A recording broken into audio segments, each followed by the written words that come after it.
बहुत समय पहले एक घने और शांत जंगल में सभी जानवर मिलजुल कर रहते थे। लेकिन इस जंगल की शांति ज्यादा दिनों तक रहने वाली नहीं थी। इसी जंगल में रहती थी एक चालाक लोमड़ी, जिसका दिमाग हमेशा शिकार को आसान बनाने के तरीके सोचता रहता था। रोज रोज शिकार करना बहुत थका देने वाला है। काश कोई ऐसा तरीका हो कि शिकार खुद चलकर मेरे पास आए। लोमड़ी ने चारों ओर देखा और तभी उसके दिमाग में एक खतरनाक विचार जन्म ले चुका था। नदी के किनारे खड़े होकर लोमड़ी ने अपने ही प्रतिबिंब में एक नया रूप देख लिया। उसने राख, पत्ते और घंटी इकट्ठा की और एक ढोंगी साधु का भेष बना लिया।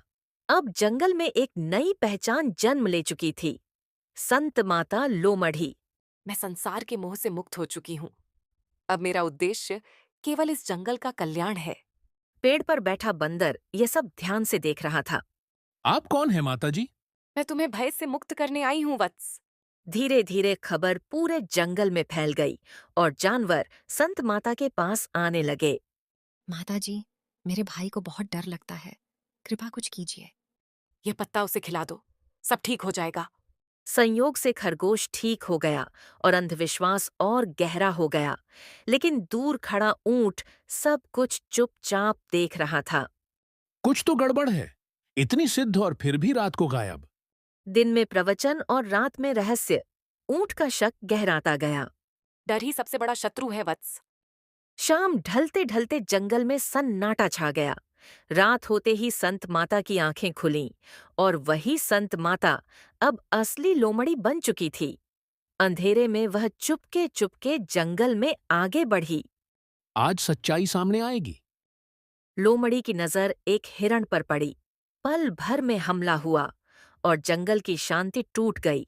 सब कुछ ऊंट ने अपनी आंखों से देख लिया था। अब और नहीं। अब सबको सच बताना होगा। अगली सुबह ऊंट जानवरों के पास पहुंचा। वह संत नहीं, एक ढोंगी शिकारी है। लेकिन कोई भी उसकी बात मानने को तैयार नहीं था। ये ऊंट भ्रम में है वत्स। ऊंट ने आखिरी चाल चलने का फैसला किया। माता जी, कृपया मेरे घर भोजन करें। सेवा स्वीकार है। ऊंट ने खाने में तीखा फल मिला दिया। सभी जानवर भोज में शामिल हुए। शेर राजा भी सब कुछ चुपचाप देख रहा था। वाह, भोजन स्वादिष्ट है। अचानक लोमड़ी के चेहरे का रंग बदल गया।